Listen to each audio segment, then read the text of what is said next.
नमस्कार दोस्तों, आपका स्वागत है। आज हम महान नागमाता मनसा देवी के जीवन चरित्र के बारे में जानेंगे, जिसका वर्णन हमें वैवर्त पुराण में मिलता है। प्रिय दर्शकों, ये कथा धर्मदेव ने स्वयं अपने शिष्य ऋषि गणों को सुनाई थी। वही कहानी आज हम इस प्रस्तुति के माध्यम से आपको बताएंगे। यह देवी भगवती और कश्यप जी की मानसी कन्या है तथा मन से उद्दीप्त हुई हैं, इसलिए यह देवी मनसा के नाम से विख्यात है। देवी मनसा, जो मन की आत्मा में रमण करने वाली सिद्ध योगिनी वैष्णवी, जिन्होंने 3 युगों तक परब्रह्म भगवान श्री कृष्ण की तपस्या की है। देवी मनसा के पति, जो सबसे महान ऋषि है, जिनका नाम जरत्कारु है। साथ ही ऋषि जरत्कारु के कृपा पूर्वक सभी अभिलाषाएं पूर्ण कर दी, इनकी पूजा का प्रचार किया और स्वयं भी इनकी पूजा की अतिलीन होकर वे स्वयं को भी भूल गई थी, जिस कारण से ऋषि की स्वर्ग में, ब्रह्मलोक में, भूमंडल में और पाताल में सर्वत्र पूजा प्रचलित हुई।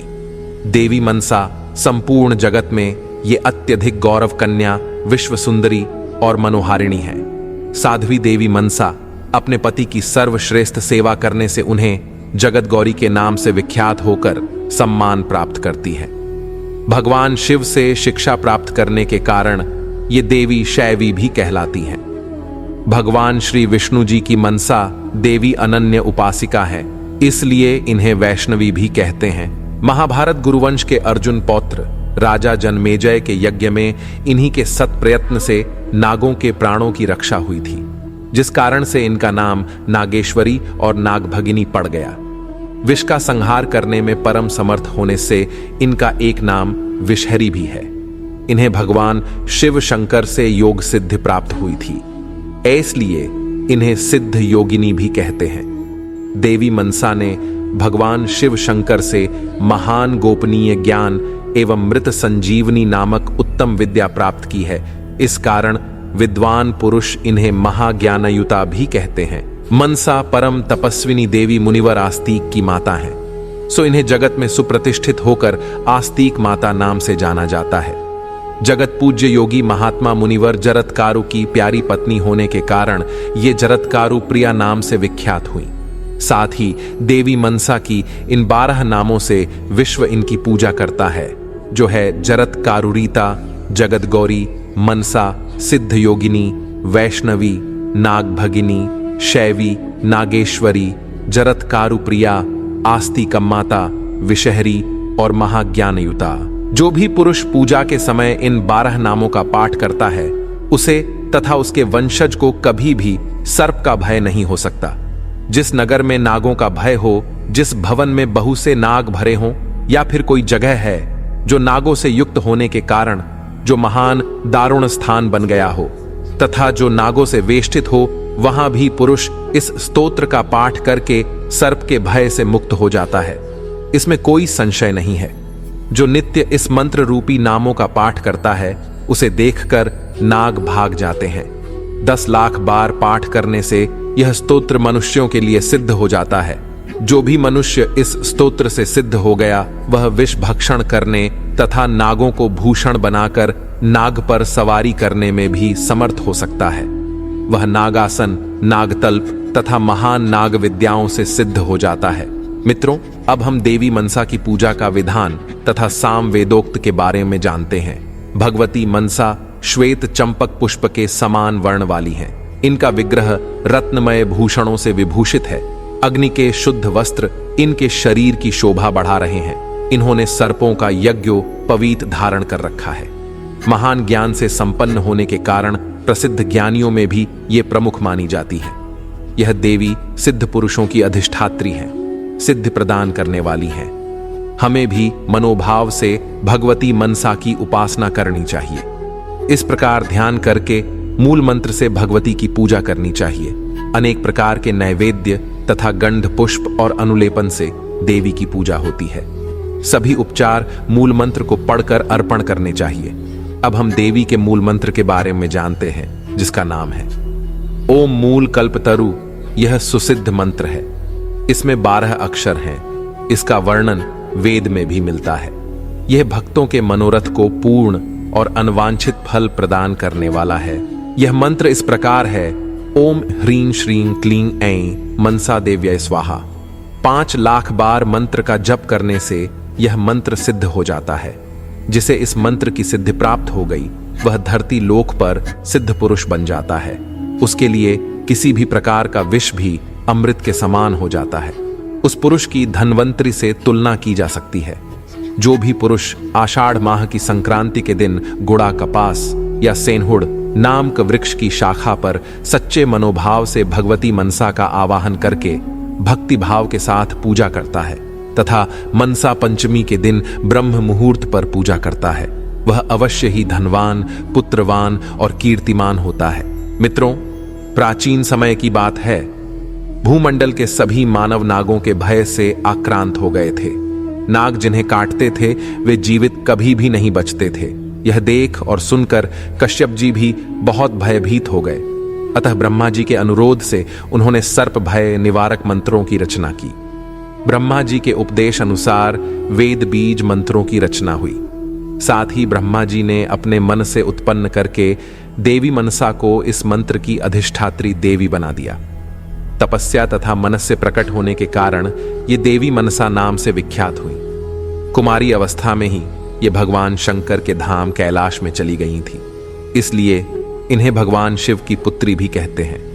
कैलाश में पहुंचकर इन्होंने भक्तिपूर्वक भगवान चंद्रशेखर की पूजा करके उनकी स्तुति की। मुनि कुमारी मनसा ने देवताओं के वर्ष से लेकर 1000 वर्षों तक भगवान शंकर की उपासना की थी। तदनंतर भगवान आशुतोष इन पर प्रसन्न हो गए। भगवान शिव शंकर ने प्रसन्न होकर इन्हें महान ज्ञान प्रदान किया। साथ ही सामवेद का अध्ययन करवाया और भगवान श्री कृष्ण के कल्प वृक्ष रूप अष्टाक्षर मंत्र का भी उपदेश किया था।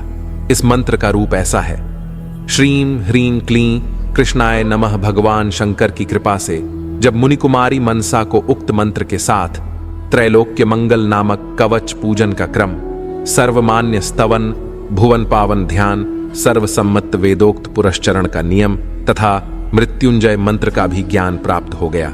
इसके बाद साध्वी मनसा भगवान शिव से आज्ञा लेकर हिमालय के पुष्कर क्षेत्र में तपस्या करने के लिए चली गई। वहां जाकर उन्होंने परब्रह्म भगवान श्री कृष्ण की 3 युगों तक उपासना की।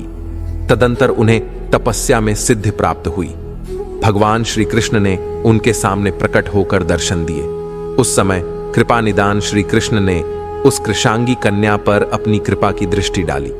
उन्होंने उसका अपने भक्तों से पूजन कराया और स्वयं भी उसकी पूजा की थी। साथ ही वर दिया कि देवी, तुम जगत में हमेशा के लिए पूजनीय रहोगी। इस प्रकार कल्याणी मनसा को वर प्रदान करके भगवान श्री कृष्ण अंतर्धान हो गए। इस तरह मनसा देवी की सर्वप्रथम भगवान श्री कृष्ण ने पूजा की थी। तत्पश्चात भगवान शंकर, ऋषि कश्यप, देवता, मुनि, मनु, नाग एवं मानव आदि से त्रिलोकी में श्रेष्ठ व्रत का पालन करने वाली यह देवी सुपूजित हुई। फिर ऋषि कश्यप जी ने जरत्कारु मुनि के साथ उनका विवाह कर दिया। वे मुनि महान योगी थे। विवाह करने के पश्चात तपस्या करने में संलग्न हो गए। मित्रों, अब हम देवी मनसा के मनस्ताप की कथा सुनाते हैं। एक दिन की बात है जब पुष्कर क्षेत्र में एक वट वृक्ष के नीचे देवी जरत्कारु की जांघ पर सिर रख कर लेट गए थे और उन्हें गहरी नींद आ गई। इतने में संध्या काल होने को आया। सूर्यास्त का समय हो रहा था। उस समय सारे ऋषि मुनि संध्या काल में प्रार्थना कर अपने दिन की समाप्ति करते थे। साथ ही ऐसा भी नियम है कि जो प्रातः और सायंकाल की संध्या के समय पर पूजा एवं प्रार्थना नहीं करता वह अपवित्र होकर पाप का भागी होता है। देवी मनसा परम साध्वी एवं पतिव्रता थी। उसके मन में विचार आया कि यदि मेरे पति सोए ही रह जाते हैं तो इन्हें पाप लग जाएगा। इसीलिए उस देवी मनसा ने पतिदेव को जगा दिया। किंतु मुनिवर जरत्कारु जगने पर क्रोध से भर गए और मुनि ने कहा कि हे साध्वी, मैं सुखपूर्वक सो रहा था, तुमने मेरी निद्रा क्यों भंग कर दी? जो स्त्री अपने स्वामी का अपकार करती है उसके व्रत, तपस्या, उपवास और दान आदि सभी का सत्कर्म व्यर्थ हो जाते हैं। अपने स्वामी का अप्रिय करने वाली स्त्री किसी भी सत्कर्म का फल नहीं प्राप्त कर सकती। ऐसा कहकर उसे प्रताड़ित किया। साथ ही कहने लगे कि संपूर्ण दान, यज्ञ, तीर्थ सेवन, व्रत, तप, उपवास, धर्म, सत्य और देव पूजन ये सब के सब स्वामी की सेवा की 16वीं कला की भी तुलना नहीं कर सकते हैं। जो स्त्री भारतवर्ष जैसे पुण्य क्षेत्र में पति की सेवा करती है, वह अपने स्वामी के साथ वैकुंठ में जाकर श्रीहरि के चरणों में शरण पाती है। हे साध्वी, जो असत कुल में उत्पन्न स्त्री अपने स्वामी के प्रतिकूल आचरण करती तथा उसके प्रति कटु वचन बोलती है, वह कुंभी पाकम नरक में सूर्य और चंद्रमा की आयु पर्यंत वास करती है। तदनंतर चांडाल के घर में उसका जन्म होता है और पति एवं पुत्र के सुख से भी वंचित रहती हैं। यूं कहकर वे चुप हो गए। तब साध्वी देवी मनसा भय से कांपने लगी और उन्होंने पतिदेव से कहा, उत्तम व्रत का पालन करने वाले महाभाग, आपकी संध्योपासना का लोप न हो जाए, इसी भय से मैंने आपको जगा दिया है। यह मेरा दोष अवश्य है। यह कहकर देवी मनसा भक्तिपूर्वक अपने स्वामी जरत्कारु मुनि के चरण कमलों में पड़ गई। उस समय अति क्रोध के आवेश में आकर मुनि जरत्कारु सूर्य को भी शाप देने के लिए उद्यत हो गए, किंतु तभी नारद मुनि उन्हें देखकर स्वयं भगवान सूर्य देव और संध्या देवी को साथ लेकर वहां आए और भयभीत होकर विनय पूर्वक मुनिवर जरत्कारु से आदर पूर्वक बातें कर क्रोध को वश में करने के बारे में बोलने लगे। फिर सूर्य देव ने कहा, भगवान, आप परम शक्तिशाली ब्राह्मण हैं। संध्या का समय देखकर धर्म लोप हो जाने के भय से इस साध्वी मनसा देवी ने आपको जगा दिया। मुनिवर, मैं आपकी शरण में उपस्थित हूँ। मुझे अकारण शाप देना आपके लिए उचित नहीं है। ब्राह्मणों का हृदय सदा नवनीत के समान कोमल होता है। ब्राह्मण चाहें तो पुनः सृष्टि की निर्मिति अपने तपोबल से कर सकते हैं। इनसे बढ़कर तेजस्वी दूसरा कोई है ही नहीं। ब्रह्म ज्योति ब्राह्मण के द्वारा निरंतर सनातन भगवान श्री कृष्ण की आराधना होती है। सूर्यदेव के उपर्युक्त वचन सुनकर मुनि जरत्कारु प्रसन्न हो गए। उनसे आशीर्वाद लेकर सूर्यदेव वापस चले गए। अपनी स्वयं की प्रतिज्ञा की रक्षा के लिए मुनि जरत्कारु ने देवी मनसा का त्याग कर दिया। मित्रों, उस समय देवी के शोक की सीमा नहीं रही। दुख के कारण उनका हृदय क्षुब्ध हो उठा था। वे बहुत रो रही थीं। उस विपत्ति के अवसर पर भय से व्याकुल होकर देवी ने अपने गुरुदेव शंकर, इष्ट देवता ब्रह्मा और श्री हरि तथा जन्मदाता कश्यप जी का स्मरण किया। देवी मनसा के चिंतन करने पर तुरंत ही भगवान श्री कृष्ण, शंकर, ब्रह्मा और कश्यप मुनि वहां प्रकट हो गए। प्रकृति से परे निर्गुण पर ब्रह्म भगवान श्री कृष्ण मुनि वर जरत्कारु के अभीष्ट देवता थे। उनके दर्शन पाकर परम भक्ति के साथ मुनि जरत्कारु बार बार प्रणाम करके उनकी स्तुति करने लगे। फिर भगवान शंकर, ब्रह्मा और कश्यप को भी नमस्कार किया और उनसे पूछा, आप लोगों का यहाँ कैसे पधारना हुआ है? मुनिवर जरत्कारु की बात सुनकर ब्रह्मा जी ने समयोचित बातें कहीं। भगवान श्री कृष्ण के चरण कमल को प्रणाम करके उन्होंने मुनि को उत्तर दिया, हे मुने, तुम्हारी यह धर्म पत्नी मनसा परम साध्वी एवं धर्म में आस्था रखने वाली है। यदि तुम इसे त्यागना चाहते हो तो पहले इसको किसी संतान की जननी बना दो, जिससे यह अपने धर्म का पालन कर सके। संतान हो जाने के पश्चात स्त्री को त्यागा जा सकता है। जो पुरुष पुत्र की उत्पत्ति कराए बिना ही प्रिय पत्नी का त्याग कर देता है, उसका पुण्य फूटे घड़े में से बह जाने वाले जल की भांति साथ छोड़ देता है। ब्रह्मा जी की बात सुनकर मुनिवर जरत्कारु ने एक मंत्र पढ़कर अपने योग बल का सहारा लेते हुए देवी मनसा की नाभिका को स्पर्श कर दिया और उससे कहा, हे मनसे, इस गर्भ से तुम्हें पुत्र होगा। वह पुत्र जितेंद्रिय पुरुषों में श्रेष्ठ, धार्मिक, ब्रह्मज्ञानी, तेजस्वी, तपस्वी, यशस्वी, गुणी, वेद वेत्ताओं, ज्ञानियों और योगियों में प्रमुख विष्णु भक्त तथा अपने कुल का उद्धारक होगा।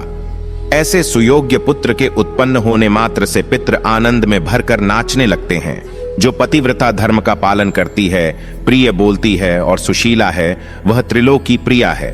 जो धर्म में श्रद्धा रखती है, पुत्र उत्पन्न करती है तथा कुल की रक्षा करती है, उसी को कुलीन स्त्री कहते हैं। जो भगवान श्री हरि के प्रति भक्ति उत्पन्न करता एवं अभीष्ट सुख देने में तत्पर रहता है, वही बंधु है। यदि भगवान श्री हरि के मार्ग का प्रदर्शक हो तो उस बंधु को पिता भी कह सकते हैं। जो ज्ञानोपदेश द्वारा संतान को गर्भवास से मुक्त कर दे, वही गर्भधारिणी स्त्री कहलाती है। जिसकी कृपा से प्राणी यमराज के भय से मुक्त हो जाए, उसे ही दया रूपा भगिनी कहते हैं। भगवान श्री विष्णु के मंत्र को प्रदान करने वाला गुरु वही है जो भगवान श्री हरि में भक्ति उत्पन्न करा दे। ज्ञानदाता गुरु उसी को कहते हैं जिसकी कृपा से भगवान श्री कृष्ण के चिंतन की योग्यता प्राप्त हो जाए, क्योंकि ब्रह्म पर्यंत चराचर संपूर्ण विश्व उत्पन्न होता और नष्ट हो जाता है। वेद अथवा यज्ञ से जो कुछ सार्थत्व निकलता है वह यही है कि भगवान श्रीहरि का स्मरण किया जाए। यही तो तत्वों का भी तत्व है। भगवान श्रीहरि की उपासना के अतिरिक्त सब कुछ केवल विडंबना मात्र है। मैंने तुम्हें यथार्थ ज्ञानोपदेश कर दिया, क्योंकि स्वामी भी वही कहलाता है जो ज्ञान प्रदान कर दे। ज्ञान के द्वारा बंधन से मुक्त करने वाला स्वामी माना जाता है, और वही यदि बंधन में डालता है तो वह शत्रु है। जो गुरु भगवान श्रीहरि में भक्ति उत्पन्न करने वाला ज्ञान नहीं देता, उसे ही शिष्य घाती कहते हैं, क्योंकि वह शिष्य को बंधन मुक्त नहीं कर सकता। जो जननी के गर्भ में रहने के क्लेश से तथा यमयातना से मुक्त नहीं कर सकता, उसे गुरु, तात और बांधव कैसे कहा जाए। भगवान श्री कृष्ण का सनातन मार्ग परमानंद स्वरूप है। जो निरंतर ऐसे मार्ग का प्रदर्शन नहीं कराता, वह मनुष्यों के लिए कैसा बांधव है। अतः साध्वी देवी मनसा, तुम निर्गुण एवं अच्युत ब्रह्म भगवान श्री कृष्ण की उपासना करो। इनकी उपासना से पुरुषों के सारे कर्म मूल कट जाते हैं। प्रिय, मैंने जो तुम्हारा त्याग कर दिया है, इस अपराध को क्षमा करो। हे साध्वी देवी मनसा, स्त्रियां क्षमा परायण होती हैं। सत्वगुण के प्रभाव से उनमें क्रोध नहीं रहता। हे देवी, मैं तपस्या करने के लिए पुष्कर क्षेत्र में जा रहा हूं। तुम भी सुखपूर्वक यहां से जा सकती हो, क्योंकि निस्पर्शी पुरुषों के लिए एकमात्र मनोरथ यही है कि वे भगवान श्री कृष्ण के चरण कमल की उपासना में लग जाए। मुनिवर जरत्कारु का यह वचन सुनकर देवी मनसा शोक से आतुर हो गई। उसकी आंखों में आंसू भर आए। उसने विनय भाव प्रदर्शित करते हुए अपने प्राण प्रिय पति देव से कहा, हे प्राणनाथ, मैंने आपकी निद्रा भंग कर दी। यह मेरा दोष नहीं कहा जा सकता। जिससे आप मेरा त्याग कर रहे हैं, आपसे यही मेरी प्रार्थना है कि जहां मैं आपका स्मरण करूं, वहीं आप मुझे दर्शन देने की कृपा कीजिएगा। पतिव्रता स्त्रियों के लिए 100 पुत्रों से भी अधिक प्रेम का प्रतीक अपना पति होता है। पति स्त्रियों के लिए सभी प्रकार से प्रिय है। साथ ही विद्वान पुरुषों ने पति को प्रिय की संज्ञा दी है। जिस प्रकार एक पुत्र वालों का पुत्र में, वैष्णव पुरुषों का भगवान श्री हरि में, एक नेत्र वालों का नेत्र में, प्यासे जनों का जल में, क्षुधातुरों का अन्न में, विद्वानों का शास्त्र में तथा वैश्यों का वाणिज्य में निरंतर मन लगा रहता है। हे पतिदेव, वैसे ही पतिव्रता स्त्रियों का मन सदा ही अपने स्वामी का सेवक बना रहता है। यह कहकर देवी मनसा अपने स्वामी के चरणों में पड़ गई। मुनिवर जरत्कारु कृपा के समुद्र थे। उन्होंने कृपा के वशीभूत होकर क्षण भर के लिए उसे अपनी गोद में ले लिया। मुनि के नेत्रों से जल की ऐसी धारा गिरी कि वह साध्वी मनसा नहा उठी तथा वियोग भय से कांपते हुए मनसा ने भी अपने आंसुओं से मुनि के वक्षस्थल को भिगो दिया। तत्पश्चात वे दोनों पति पत्नी ज्ञान द्वारा शोक से मुक्त हुए।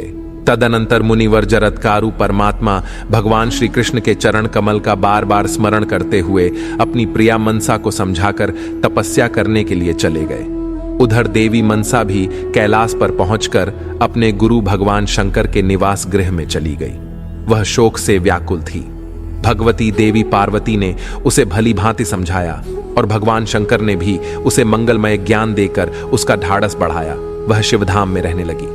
वहां उत्तम दिन की मंगलमयी वेला में साध्वी मनसा ने पुत्र को जन्म दिया, जो भगवान नारायण का अंश और योगियों एवं ज्ञानियों का भी गुरु था।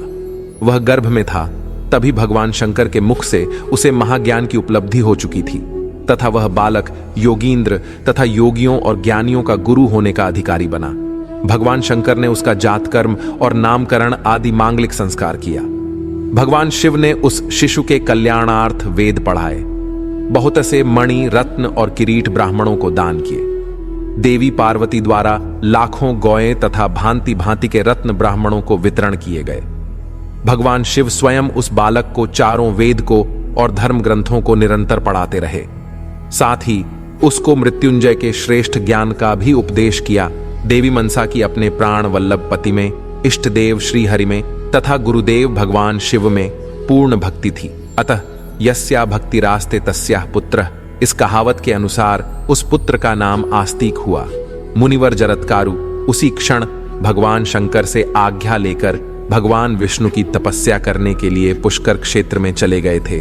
उन तपोधन मुनि ने परमात्मा श्री कृष्ण का महामंत्र प्राप्त करके दीर्घ काल तक तप किया। फिर वे महान योगी मुनि भगवान शंकर को प्रणाम करने के विचार से कैलाश पर आए।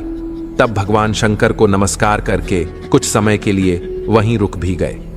तब तक वह बालक भी वहीं था। उस समय देवी मनसा उस बालक को लेकर अपने पिता कश्यप मुनि के आश्रम में चली आई। उस समय पुत्रवती कन्या को देखकर प्रजापति कश्यप के मन में अपार हर्ष हुआ। उस अवसर पर प्रजापति ने ब्राह्मणों को प्रचुर रत्न दान किए। शिशु के कल्याणार्थ असंख्य ब्राह्मणों को भोजन कराया। मुनि कश्यप जी की दिति अदिति तथा अन्य भी जितनी पत्नियां थीं, उनके मन में भी बड़ी प्रसन्नता हुई। उनकी वह कन्या देवी मनसा पुत्र के साथ सुदीर्घ काल तक उस आश्रम पर ठहरी रही। मित्रों, अब हम महाभारत के अंतिम चरण की कहानी जानते हैं। अभिमन्यु कुमार राजा परीक्षित को ब्राह्मण का शाप लग गया था। जो श्रृंगी आशी ने कौशिकी का जल हाथ में लेकर शाप दे दिया कि 1 सप्ताह के बीतते ही तक्षक सर्प तुम्हें काट खाएगा। उसी शाप के अनुसार तक्षक नाग ने 7वें दिन उन्हें डंस लिया, जिससे राजा परीक्षित शरीर त्याग कर परलोक चले गए। उनके पुत्र जन्मेजय ने अपने पिता का दाह संस्कार कराया और अपने पिता की मृत्यु का बदला लेने हेतु महाराज जन्मेजय ने सर्पसत्र यज्ञ का आरंभ किया। ब्रह्मतेज के कारण कई सारे सर्पों के झुंड अपने प्राणों से हाथ धोने लगे, जिस कारण से तक्षक नाग भय से घबराकर इंद्रदेव की शरण में चला गया। तब ब्राह्मण मंडली इंद्र सहित तक्षक को होम देने के लिए उत्तेजित हो गई। ऐसी स्थिति में इंद्रदेव के साथ देवता भगवती मनसा के पास गए। उस समय इंद्रदेव भी भय से अधीर हो उठे थे। उन्होंने भगवती मनसा की स्तुति की और फलस्वरूप मुनिवर आस्तिक माता की आज्ञा से राजा जन्मेजय के यज्ञ में आए। उन्होंने जन्मेजय से इंद्रदेव और तक्षक के प्राणों की याचना की। ब्राह्मणों की आज्ञा अथवा कृपावश राजा ने वर दे दिया और यज्ञ की पूर्णाहुति कर दी गई। सुप्रसन्न राजा द्वारा ब्राह्मण यज्ञांत दक्षिणा पा गए। तत्पश्चात ब्राह्मण देवता और मुनि सभी देवी मनसा के पास गए तथा सबने अपने अपने तरफ से देवी मनसा की पूजा और स्तुति की। इंद्रदेव ने पवित्र हो श्रेष्ठ सामग्रियों को लेकर उनके द्वारा देवी मनसा का पूजन किया। फिर वे भक्ति पूर्वक नित्य पूजा करने लगे।